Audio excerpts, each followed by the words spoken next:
Good morning, everybody. My name is John Becknell, and I'm working with the North Dakota EMS Association and the Mental Health Committee on these videos. Thank you for joining us this morning. With me today are Marcy Dawson from Sanford and Kyle Michaels and Lynn Hartman. And we're here today to talk about, our topic was, it's the everyday EMS challenges that wear us out, not the big stuff. And we know that that's true. We know that many of us find ourselves frustrated over the small stuff that happens to us in EMS, and often it's the operational things, short staffing, middle of the night transfers, all of that stuff that gets at us. But sometimes it is the big stuff. So Lynn, you kind of have a different take on maybe what we should talk about today. So just set this up for us. Well, our first responder families across the state are grieving right now, some terrible losses, and sometimes these, well, and we want the friends, families, colleagues of people who are grieving now to know that we grieve with them, and that sometimes these gut punches that we get are things that we really need to have awareness of and visit about. And so I'm just wondering if maybe that's part of what our conversation today could be. Yes, of course. And we are often at a loss for words when we are experiencing losses within the first responder family. And I just thought all of us on this call are deeply concerned about the mental fitness and the well-being of first responders across the state. And I just thought I would to set this up a little bit more, let's just talk a little bit in the aftermath or in this stage of grieving.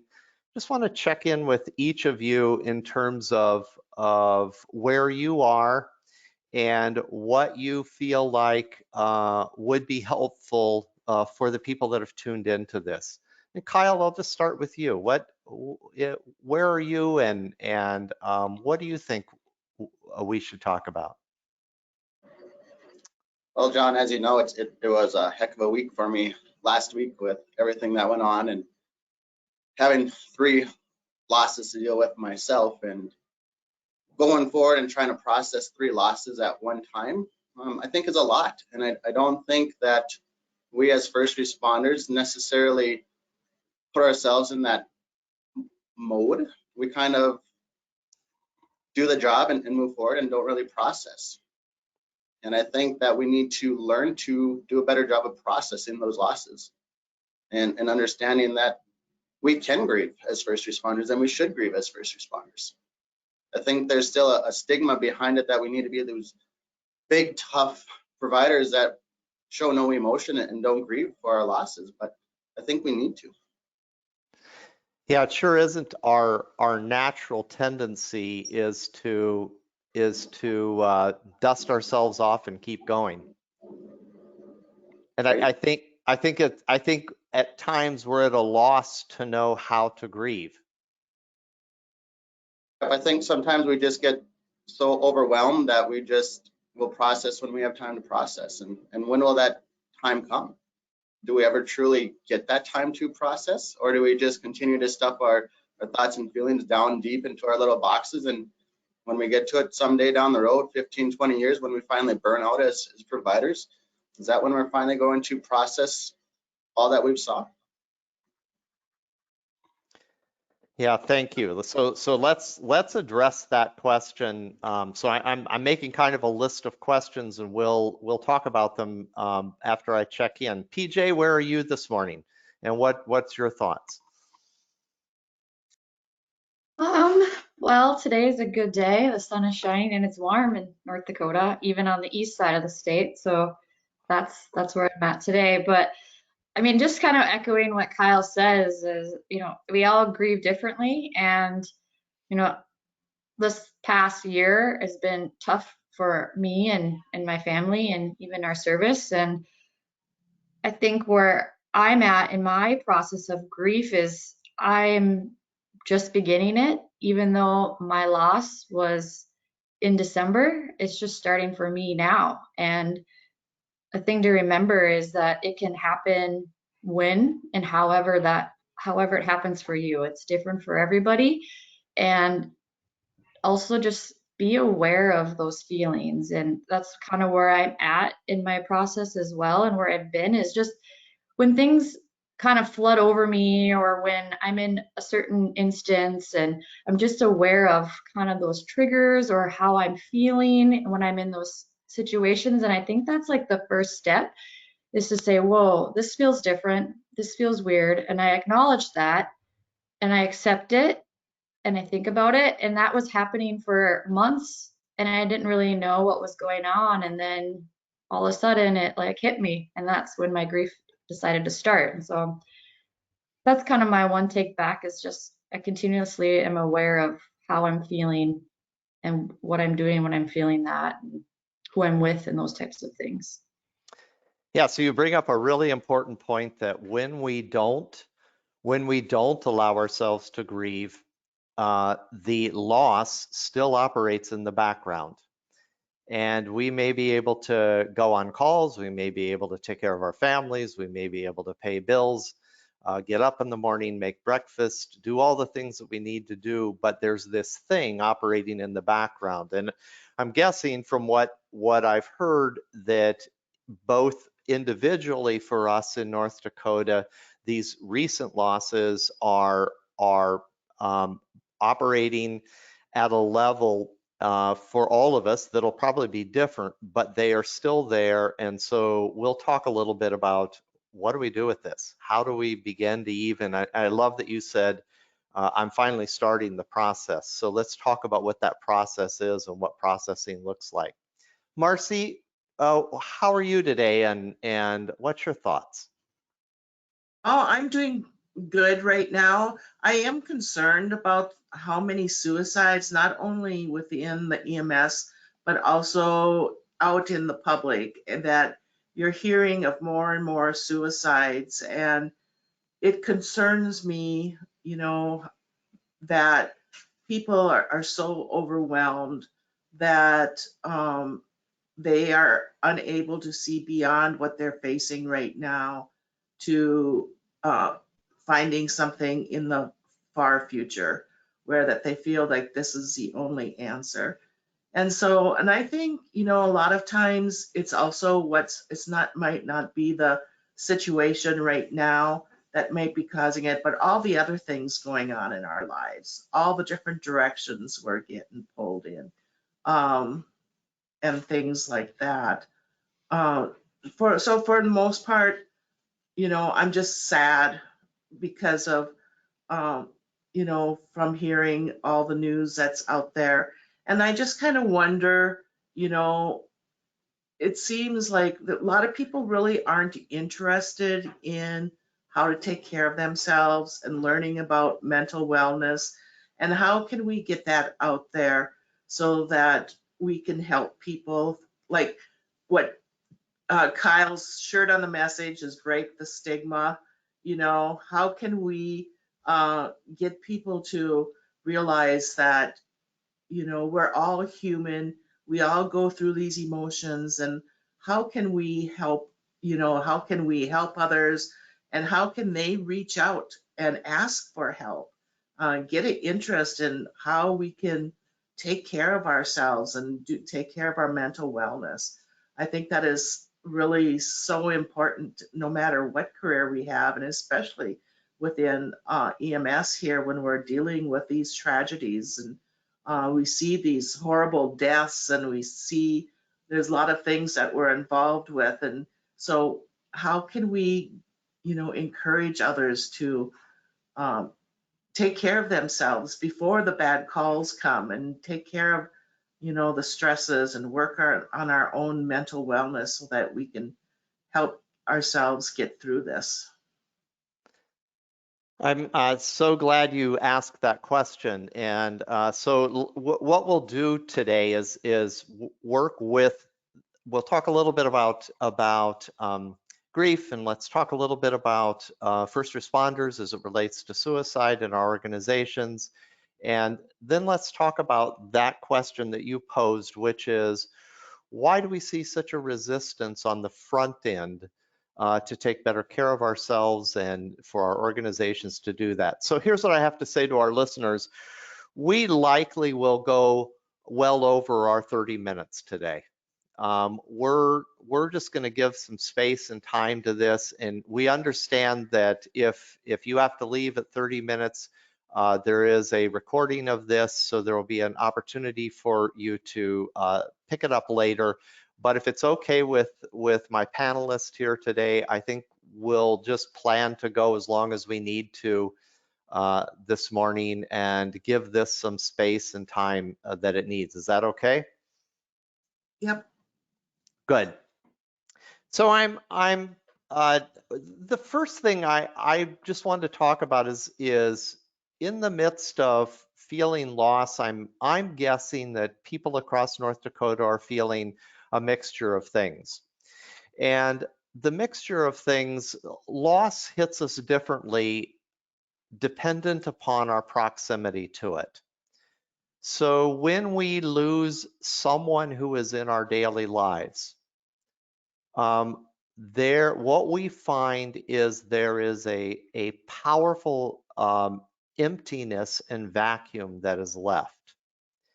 And I'm going to talk in a minute about what that grief process is, but then also when there is someone in the first responder community who may not have been in our daily lives, in other words, we weren't spending time with them on a regular basis, but we hear about the loss, we may have known them or known of them, there is also this loss that we feel that won't augment our daily lives, but does create a cloud and a sense of wondering and mystery and concern, because one of the things that sure is common about first responders is we have kind of a sisterhood and a brotherhood where we care a lot about each other. And so when something touches one of us, it's as if it touches all of us. And so when we're dealing with grief, what we're dealing with is, and PJ, I'm really happy that you mentioned it as a process, and Kyle also did too.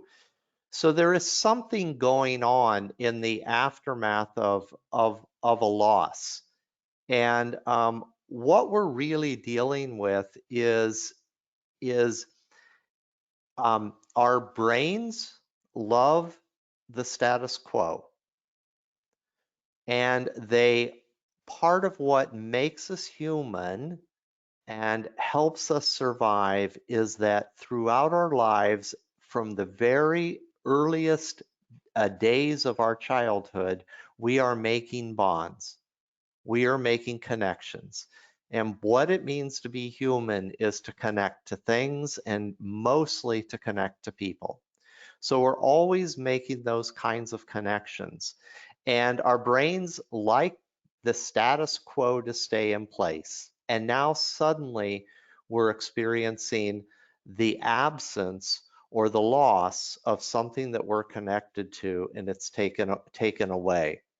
And what we wind up feeling, what we wind up experiencing is both a need to work with the intellectual information of that and the emotional information of that. And here's what I mean. Intellectually, notice how when you hear of a loss, that you wind up continuing in your mind to say, oh yeah, this loss happened.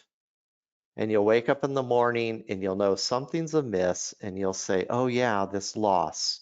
And what's happening is intellectually, you're beginning cognitively to process that loss. But here's the other part about that. The other part about that isn't so obvious is that we're also trying to process the emotional connections to all of that. And that's where the deep mix of feelings comes out. These feelings of sadness, sometimes anger, sometimes despair.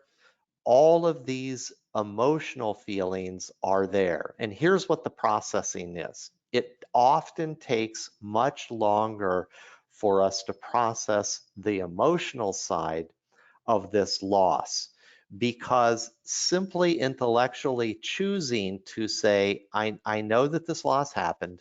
All right, I'm integrating that information. Our emotional being doesn't catch up. So I'm curious, in your own experiences with loss, and some of you mentioned that we process this all different.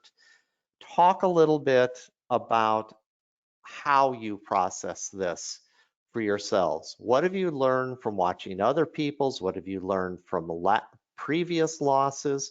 How do you work with loss in your own life? And Lynn, I'm going to turn to you. With your age and wisdom, what have you learned about loss?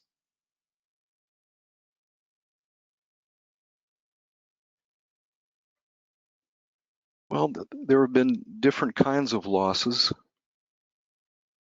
but at the root, I think they all are very much alike. And one of the things that has bugged me a little bit, I guess, is that nobody else's world has stopped when it felt like mine has. Um, and I am guilty of the same way when others experience loss. I know I am, but that's a little hard to deal with sometimes. But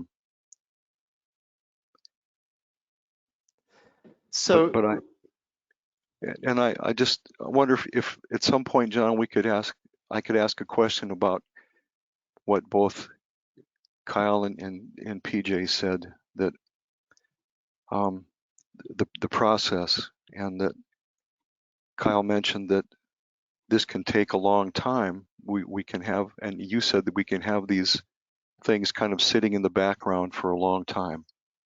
And PJ said that there was a trigger moment where she realized the grief hit her 4 months after her loss. If we get to that point where PJ is now, can that process last months or maybe years even once we truly start?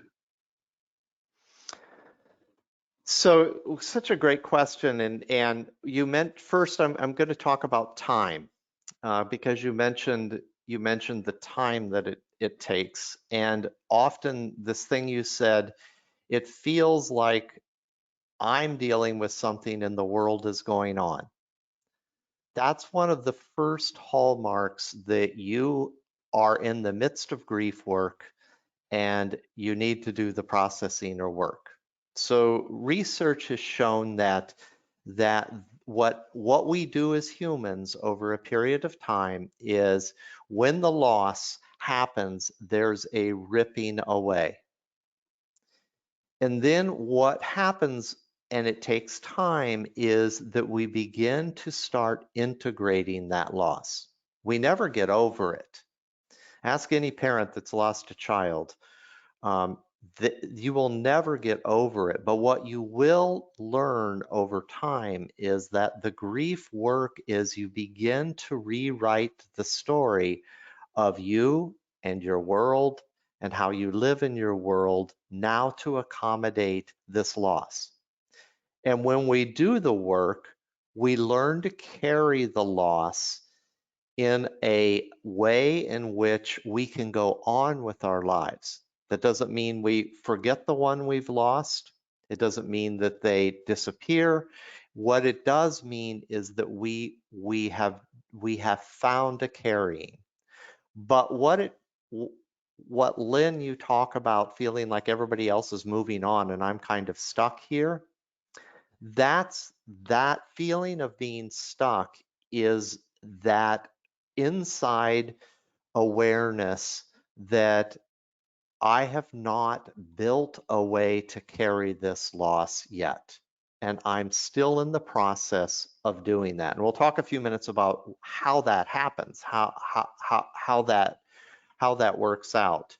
But one of the things that we can do with loss, and this happens with first responders all the time, is that we can experience a loss and integrate it intellectually, but not emotionally, and then simply delay the emotional integration of it. So a typical story that's often told is the story of a mother who has several children and loses one of those children, but she still has to take care of the other children. What she will often do is delay her grieving because life demands that she do what she has to do. And often it's sometime later when it's both safe and when there is time and space that she will then be able to allow herself to let down, feel the feelings, and begin to work through the emotional side of that grief. Doesn't mean that intellectually she doesn't know that she lost, but she will delay that. And so we can do that. We can do that indefinitely. We see many of our veterans come back from war, and because they were in an environment where they might have lost a buddy, they might have lost colleagues that they were in the service with, they still had to fight the war. They still had to do what their mission was. And so it's often when they come home and they feel they feel safe, and then they have the space and time that they start to deal with it. Now, what I want to say is that it's possible not to deal with it at all. And we know that we are steeped in what I call the John Wayne mentality. And the John Wayne mentality is that you accept the intellectual information of the loss, but you never do the emotional work of it, and you thrust your chest out and you keep going. And the challenge of that is that it operates in the background and then at various moments squirts out sideways. Anger, depression, a feeling of incompleteness. And so this whole deal of learning how to grieve is not something that we talk about very much, but it is so important for us to begin to normalize the conversation around this. Kyle, talk a little bit about your, if you would be so kind, what you're experiencing now, and also from your own experience with grief and loss, talk about how you are allowing or looking for being able to deal with the emotional side of all of this. Oh, where to begin, huh? It's a roller coaster, right? You think you're doing well, and then you start doing something, or you start QAing a report, or start getting ready for an EMT class, and you come across that lecture, and all those feelers come right back to you, and that grief overwhelms you again, and you put yourself right back in that same situation. And so that roller coaster of emotions, I think right now I'm embracing it. After our conversation the other day, and people reaching out and talking to me, I think I'm starting to process those three events a little bit easier right now. Am I over it? No. Am I anywhere close to being able to process what happened? No. Will I ever be able to truly process some of that? Probably not, right? We'll never have those answers. We'll never know why. We'll never have that answer of what could I have done differently. And so I think that part of the grief is going to last probably my lifetime. Anytime I see a picture of my uncle or whatever it might be, I'm going to remember that this is how it happened. This is how it went down, and that grief is still going to come back, and those questions are still going to remain. So you talk about the roller coaster, and let's just unpack that for our listeners for a minute. So when you talk about the roller coaster, what you're talking about is you find these waves of emotion where at certain times of the day you may feel semi-normal, but then something else comes along and there is a reminder, and you find yourself dipping down into sort of that wet, messy place. And you may not want to be there because you have to go teach a class or you have to do something else, but there you are, right? Like right now, just talking about it, I feel myself in that. I feel those, lack of a better word, butterflies in my stomach. I can feel my voice starting to tremble. I can feel everything building up again because it's still very real and very near right now. I mean, it hasn't even been a week yet, or it is a week, I guess. Today is Thursday, so it's been 1 week exactly. And so those emotions are still very raw, and the process is still very much in the beginning. And you wake up in the morning and you do your morning routines. You get your kids ready, you get everything ready in the house, and you go to work. And as the day goes on and you start talking about stuff, and then it kind of pops back into your mind that, oh yeah, they're truly gone, and I'll never have that conversation again. I'll never get those gifts again, those Christmas gifts that were well played with and always had a fresh set of batteries and in a different box. So the whole process kind of takes a turn midday or towards the end of the day, and you're just like, oh yeah, that truly happened. So. And so Lynn had asked about timelines on this. The literature and research and study of grief, there is no fixed timeline, but we certainly know from the experiences of other people and the charting of it that often this takes months and longer. Sometimes grief lasts well over. So when do you know that that things are healing? Things are healing when the waves come less frequently. And the thing about humans is that to live is to experience loss. The only thing that will save us from experiencing loss is our own passing.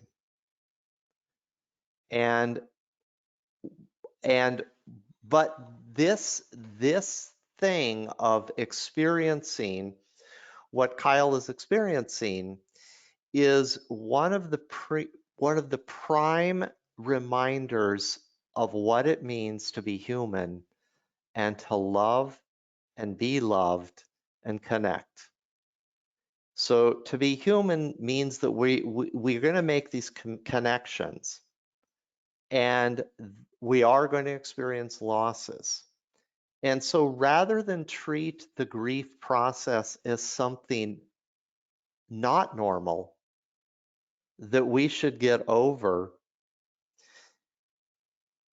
we need to treat it as very normal and allow ourselves to roll with it. And one of the ways to do that is to simply let people around you know that you're grieving. It's a very simple thing to say, I'm grieving. I'm still grieving. I feel like I should be over this. I'm still grieving. And when we say that out loud, not only are we informing others, but we're giving ourselves permission to do this. I know it's been 3 months. I'm still grieving. And in that way, and here's one of the things that we've talked about on these videos, is that one of the key elements of our mental fitness as first responders is we're so good at taking care of everybody else. We're so good at having an answer and going out and taking care of everybody else. And in fact, even in the midst of grief, we would welcome a big ass call so we can go out there and take care of somebody else.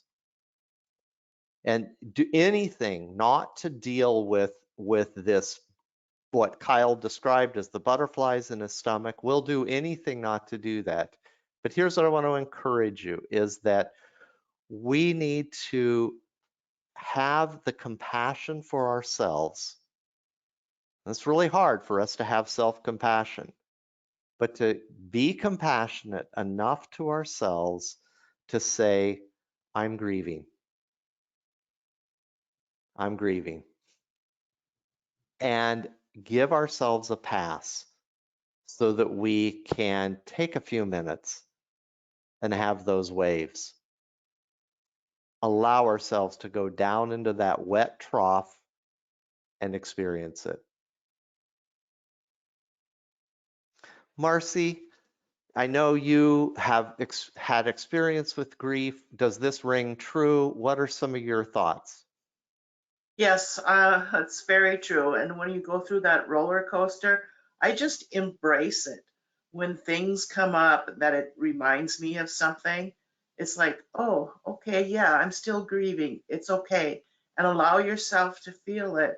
And sometimes, like if I'm out like teaching something and I'm teaching at an EMT class or doing something, and all of a sudden, you know, this might trigger something in me. Sometimes just to even mention it, just to mention, you're talking about this bad trauma call and this is reminding you of one. And then just talk about that call, give a little bit of details about it and how you handled it.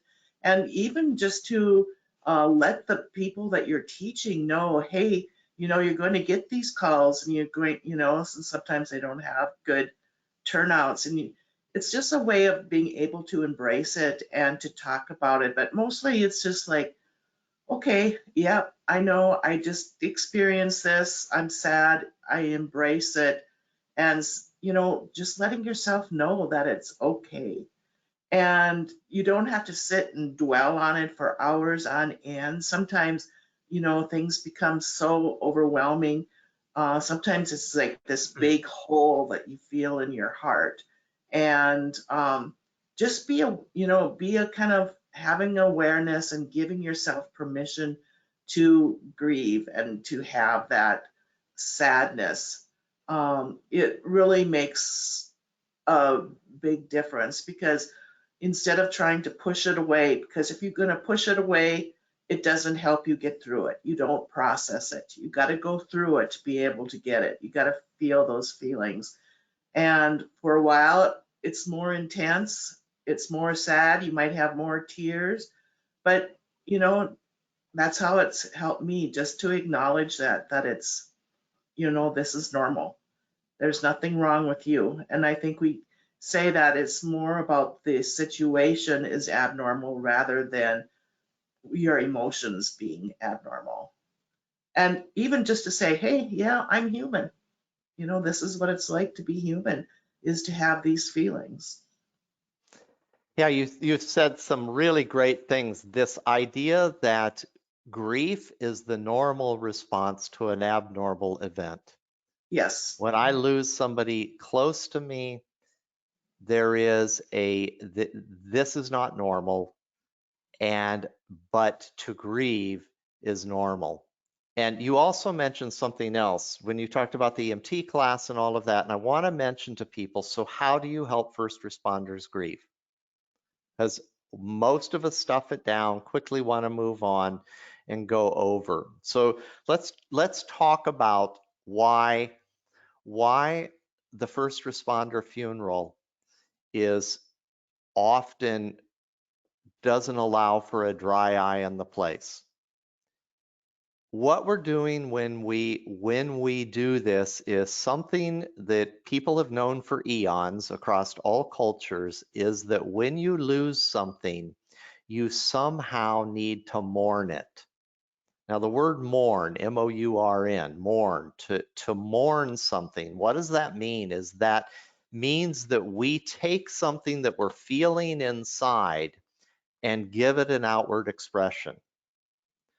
So when we line up tons of first responder vehicles and we recognize the person that we've lost, we simply being part of that mourning process gives us permission to feel our feelings. So what I want to say about mourning is that mourning is something that even beyond those kinds of formal services, we can give ourselves permission to do.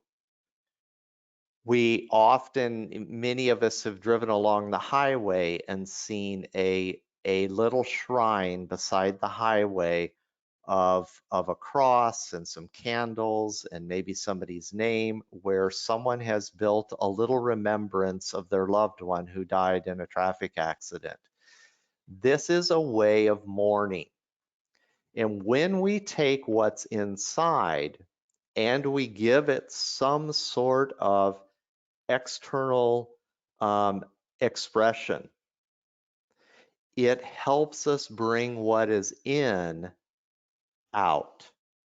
And it's a way of affirming to us. So think about it this way: as an agency, if you've lost something, how can you collectively and symbolically as a group mourn that loss?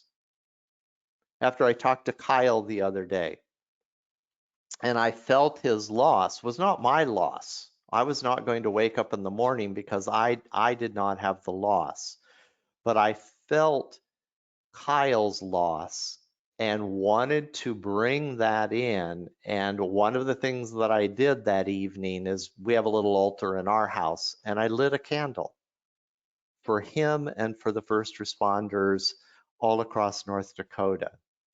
So as you're working with grief, continue to work at ways to bring what's in out by mourning rituals. That can be, maybe you place a picture in a special place. Maybe you create something. Maybe together, you as a group just get together and host a conversation. All of these are external ways, like Marcy talks about in the class, stopping to just give time to this.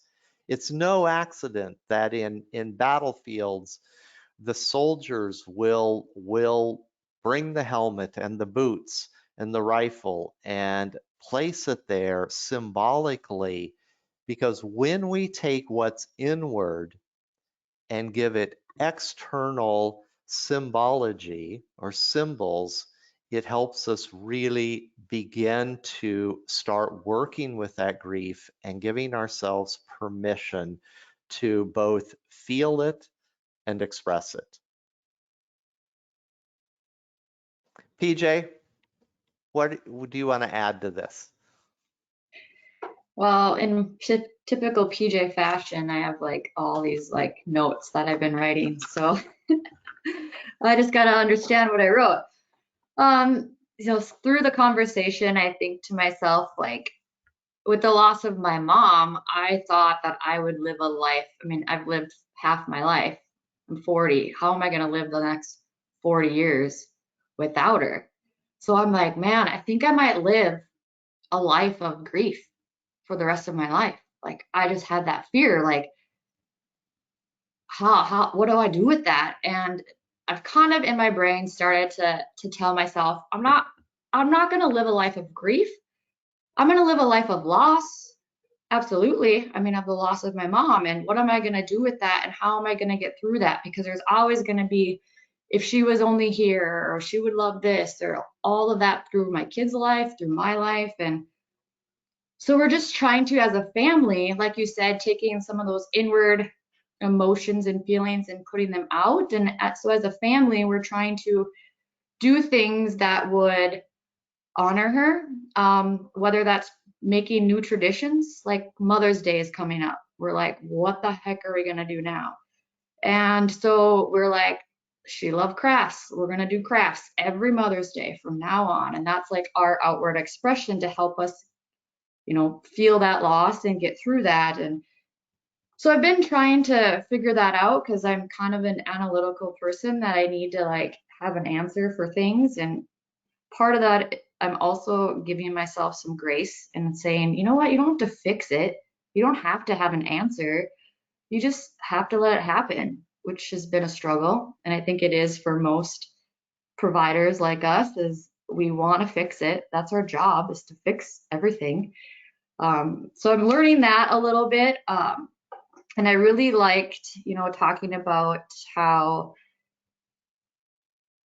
so there's that that intellectual, like, you have the loss, and then there's an emotional response as well to that. And thinking about that, this loss of my mother is the first really close family loss that I've had.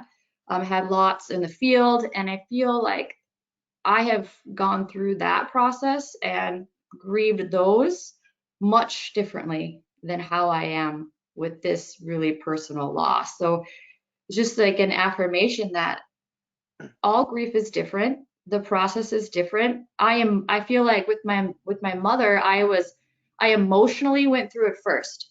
I shut my brain off and I cried and I emotionally went through it.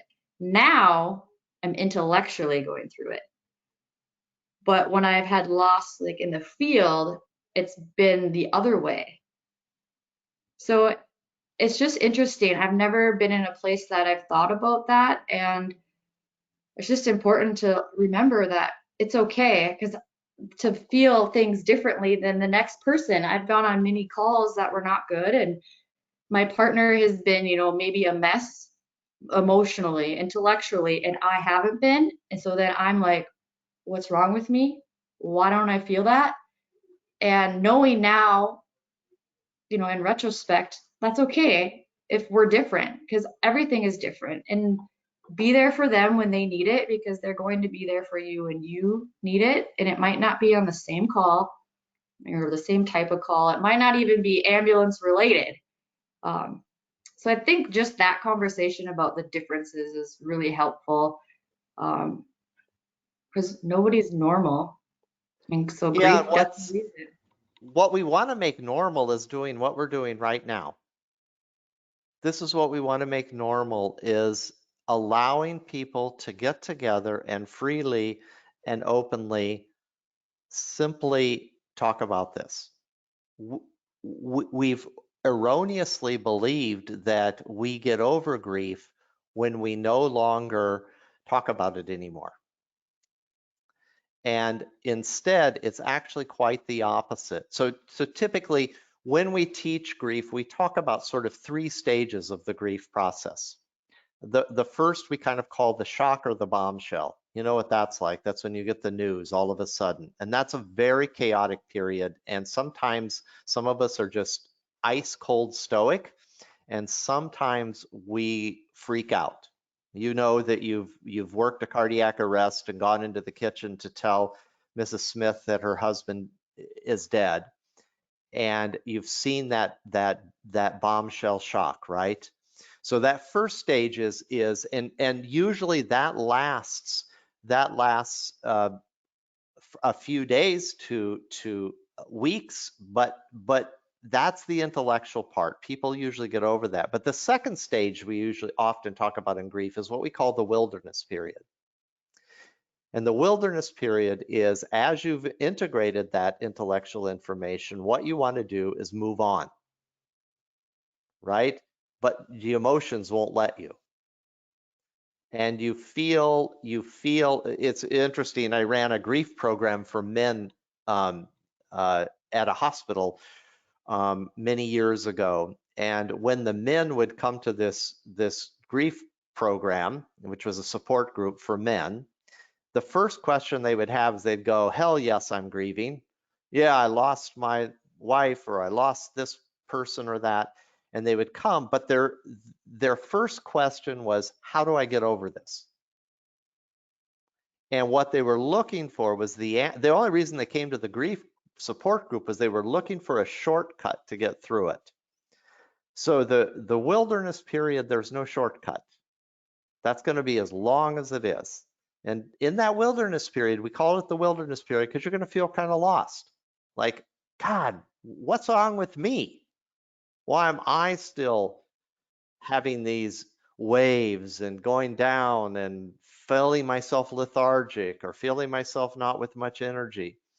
And that long period, the wilderness period, is when it's so important to connect with other people.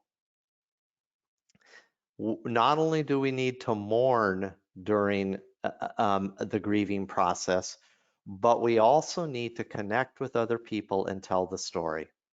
One of the most profound things that we have learned in working with veterans and in working with first responders around loss is as you tell the story. So PJ, you talked about Mother's Day coming up. And one of the things that you'll notice is as we open the door to mourning and allowing ourselves to grieve, we will find that we often say, hey, you remember when she used to come and do this?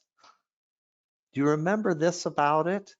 And those stories are told, and then we'll often retell the story of the death.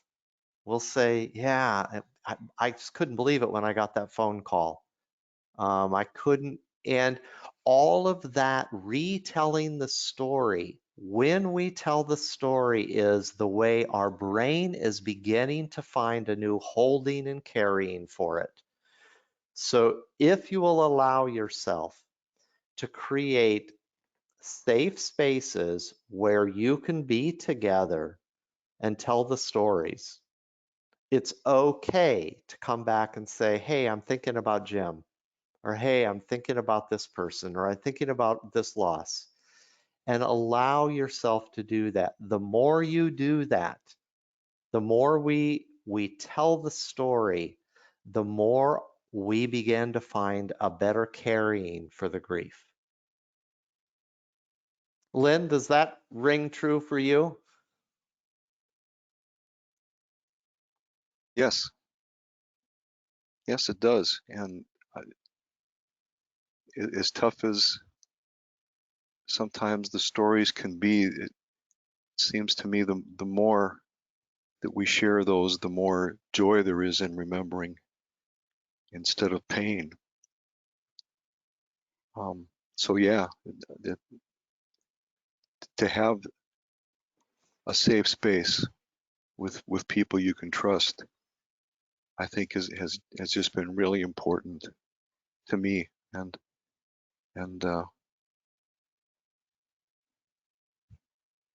is needed. Yep. Thanks, Lynn. Kyle, did you want to add anything to that? Oh, I think you guys all pretty much summed it up perfectly there. And it's finding those people that you can trust, that you can open up to, and have those honest heart-to-heart conversations with, that really help you through this process. The ones that, you might have that ugly cry on, and they're not going to judge you for it. They're going to be sitting there right beside you and letting you just have that ugly cry, and not telling you to get over it, and not telling you that what you're feeling is wrong, or how to get through that process. Just being there for you is some of the best friends that you can have. It's so true. And when we were talking the other day about this, but when we're with people who are grieving, one of the most important things to do is to simply follow their lead and give no advice. So if they say, God, why did this happen? I mean, So young. Why did this happen? They're not asking you to answer that question. Well, we wind up being the best comforters to others when we simply follow their lead. If they're angry, say, yeah, this is horrible. If they're sad, cry with them or sit with them. But don't lecture. They don't need advice on what to do, and you are not going to tell them how to get over it quicker. And most of all, don't try to explain the divine purpose in this. Let them have their relationship with their God and find the comfort in their faith, but don't be an interpreter of that. It's a great way to stall somebody in their grief process is to interject some sort of why that's not theirs. And the most comfort you can be to people is to be with them and allow them an opportunity. And here's what I do with stoic guys that are thick-skinned and won't open up. I simply ask them not about the loss itself, but about the person that they've lost. Tell me a little bit about Jim, or tell me a little bit about Mary. When did you first meet her? Or what was that? That's the only questions that I ask, because when they will simply can talk about, they may not be able to even get close to the loss as in terms of talking about it, but if they can talk about the person, it's a way of allowing them to interact with something that's very difficult for them. And the kindness that you give by letting them grieve in their own way will be deeply appreciated. Marcy, did you want to add anything to this discussion about grief? Well, one of the things that I had thought of is sometimes guilt falls in there with it. I should have noticed that something was going on, or you're on a call and maybe if I would have done this, maybe the outcome would have been different. Feeling that guilt that can sometimes, twist that grief a little bit and make it, a little bit with that. And so, and that's, that's a normal process. Sometimes we might think that, but not to dwell on it. And, with that as well, you got to process through that as well. Yeah, I'm so glad you brought that up. And in the process, it is very normal for guilt to come through in many, many ways, and especially when we're dealing with suicide. It can be very easy for a sense of guilt to show up. And one of the things that we say, so guilt shows up as a feeling, right? It's something that we feel. So one of the things that is really, really important about emotions is we tend to try to put boxes around negative emotions, whether that's guilt, shame, anything else. We try to put a box around it because we don't like it, or we try to find an explanation for it. What I want to say is really important is during the grieving process, for the process to move along, is to simply welcome all emotions as they are. Wow, I hear you're feeling guilty. Tell me more about that, if you're willing. Without trying to assuage the guilt or take it away. One of the things that we learn about people is when you try to rob them of their feelings. If I'm feeling really angry and you try to take away my anger, that either will shut me down or cut me off from you. What will welcome me is if you have a big enough heart to hold those emotions. I hear you're feeling guilty. Just allow whatever the feelings are there to be there. As the way beyond is through. The vast majority of losses we eventually carry and find a way to go on. But the best carrying of that loss as we move on comes when we allow ourselves to go through all that's there. And let's just briefly talk when help is needed. We know that help is needed when we find ourselves over a period of time not being able to function, not being able to process, when we find repetitive thoughts just circling around our minds to such a degree that they begin to impede our ability to do the things we need to do, take care of ourselves. When we find ourselves, sometimes we find ourselves kind of closed in by a sense of hopelessness. All of that is a signal that you might benefit from reaching out to some professional help. And what we need to normalize as first responders is we need to normalize the check-in, and the check-in with each other, and the check-in with being able to access help that's out there. There are many, many amazing therapists who are really, really sharp, and some of the best well-adjusted first responder leaders that I know across the United States have all at times used therapy to help them through something. There is nothing to be ashamed of about that. We live in a time where we're learning more and more about how to do that really well. And if you are in law enforcement and you are afraid that this might tarnish your credibility, there are ways to get help without it ever having to be known, but don't suffer alone.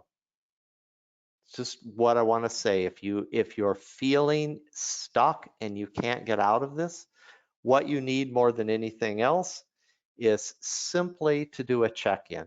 Hey, I'm kind of feeling like I'm stuck in this grief process. I want to check in with somebody. Am I on track, or is this something that needs extra care and help with? What about this? Anybody have any comments about that?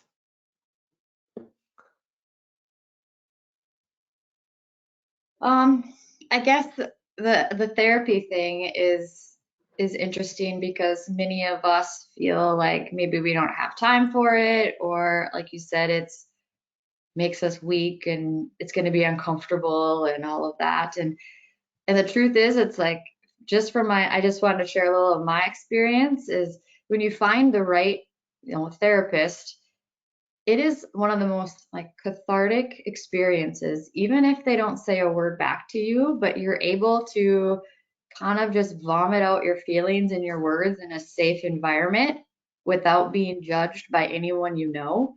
Um, I have done it now, a few times through my grief process, and right away I was told that, I'm here to let you talk and listen, and I just want to have you to check, or I want to be here for you to check in, like just like you said. And I know that on the other end, like they're just kind of observing like where my thoughts and my feelings are. And there isn't a lot of like conversation that actually happens. It's a lot of me just spewing my guts, and it feels really good. It really actually kind of sucks when you're there because you're crying and you're a mess and it's, this whole emotional tornado. But when I walk out and I drive home, it is a feeling of like a little bit of freedom. You can now like take a deep breath. It's easier to breathe. It just helps you kind of get that junk out without like having to like explain yourself, or I don't know. It's a good experience, and I just don't want people to be frightened of it. Um, and not saying that, I mean, is it gonna work? You know, like sometimes you're like, I'm not gonna go because it's not gonna work. Well, what are you expecting to get out of it? Like my expectation is that I'm just gonna go into a room, shut a door with a person, and I'm gonna cry. I'm probably gonna swear. I'm gonna tell them how unfair I think the world is. And that's all my expectation was. Like I don't expect to go in there to be like healed or fixed, you know? So I just wanted to share a little bit of that experience, and don't be frightened. Um, it's quite fun, actually. Perfect. Good.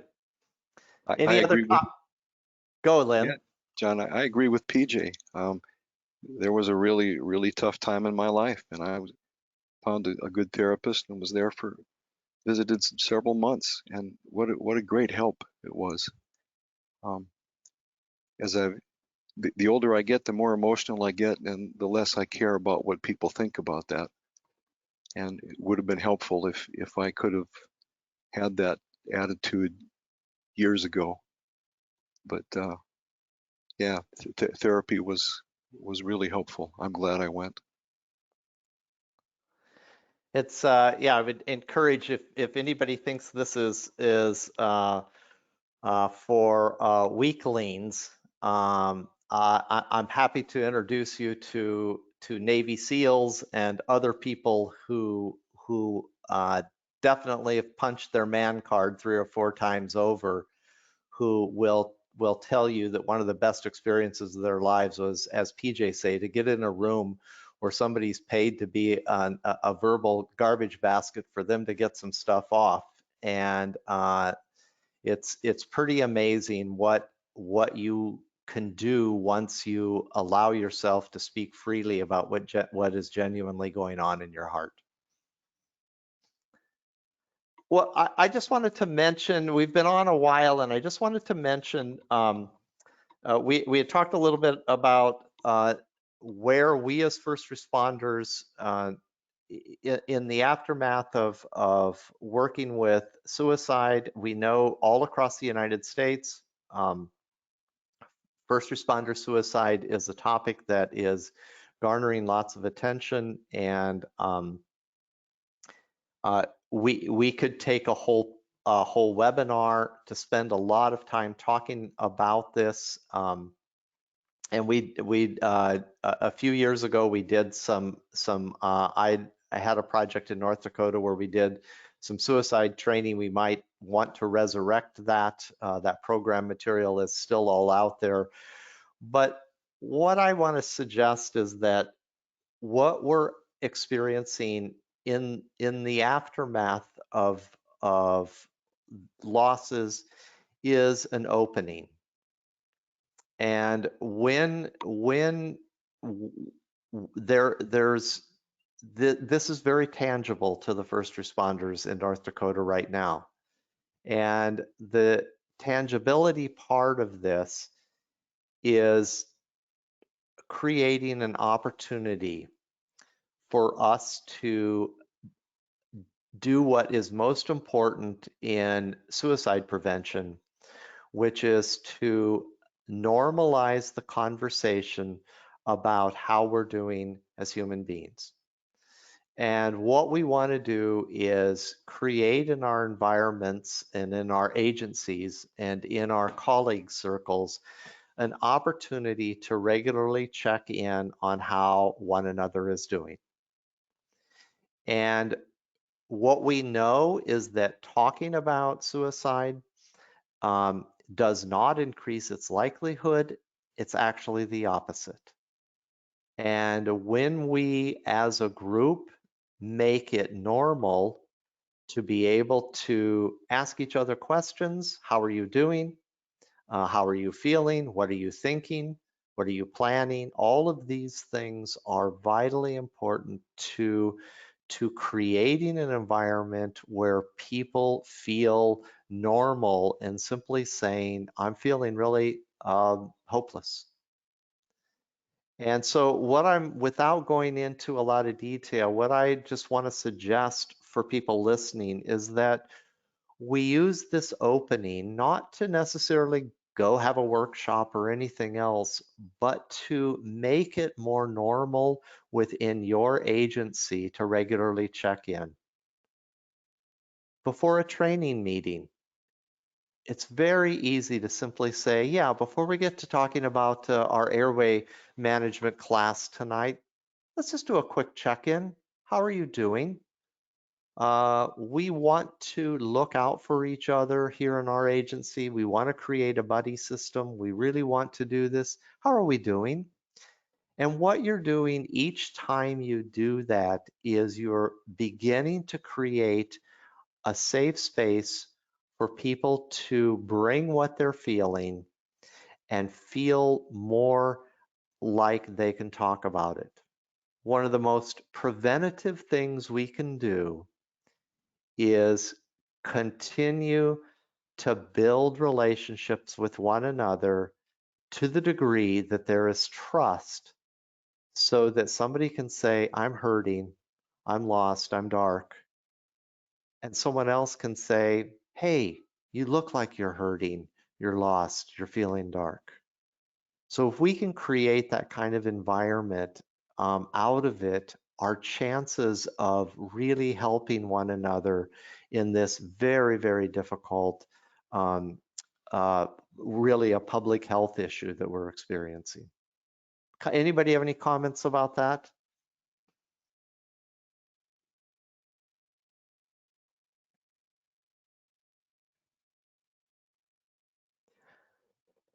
Well, the last thing we were just going to talk about is I wanted to address Marcy's question about why first responders are so often resistant to talking about mental fitness, to doing preventative things to take care of themselves and their emotional well-being. And that's kind of the whole purpose of all of these webinars is to bring more of that out and do that. But I'll turn it back to you.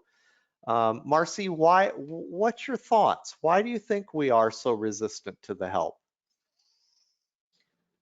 Well, I think it's the stigma yet that's still out there. You got to be tough. You don't want to show that you're weak. That has some of it to do with some of it, I think. Um, or they don't think it's necessarily about them. Or they might just think it's all about, I mean, even though exercise and staying fit happens, or having a healthy lifestyle is a part of it, but it's not just that. I think, we need to make it more a norm. Like even when we're teaching our EMTs and, going from when you start teaching EMTs to start talking about how you're going to take care of yourself to be able to handle these tough calls, how to deal with what's going on with your life, plus with EMS. I think we need to, instead of just talking about getting your vaccines and, wearing your gloves and staying safe, those ways, we need to implement within, make it normal as a part of, like you said, part of your meetings. Start talking about it. Start, how we take care of ourselves to be mentally fit. And do it before the bad calls come. I mean, I think you nailed it. We have a culture that has prized sacrifice and even martyrdom at times for the cause, right? We Yeah. beg people to pick up extra shifts. We beg them to burn the candle at both ends. And then we pat everybody on the back and we reward this. So we've created an environment that is really antithetical to an environment of self-care and taking care of yourselves.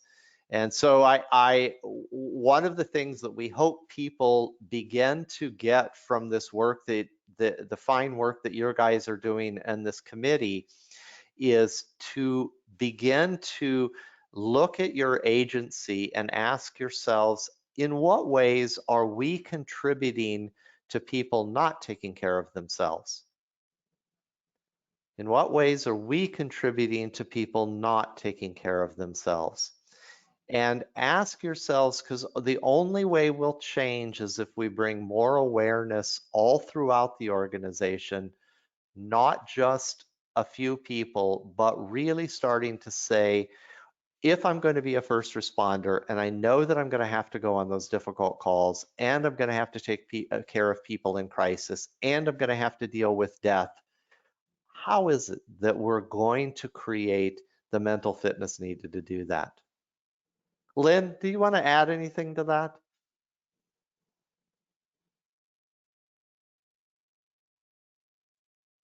I don't know if I can, John. Marcy said a lot. You have too. But I agree with you that the culture needs to change. And I think especially for males, I don't want to minimize grief for anybody, but there seems to be maybe just our generation, John, when it seemed like we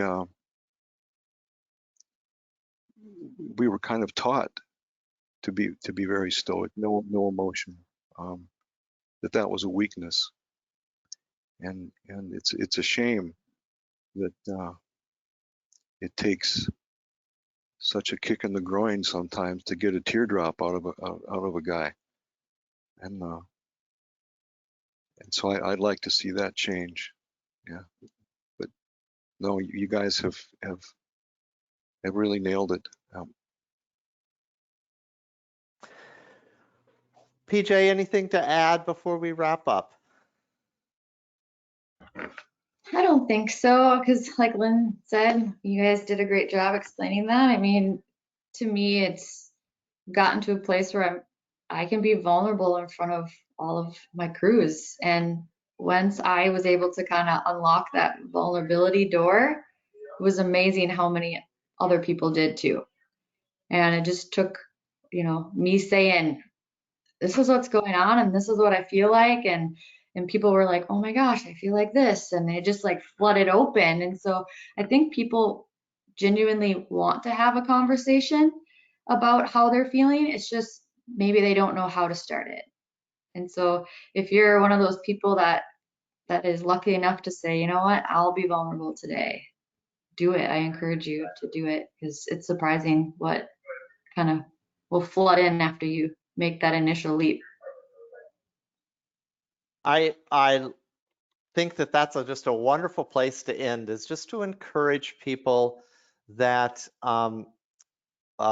we're all still here supporting each other, and if we begin to start creating an environment in our agencies where talking about all of these things, from grief to suicide to self-care to all of this, can be a way to have a better first responder experience.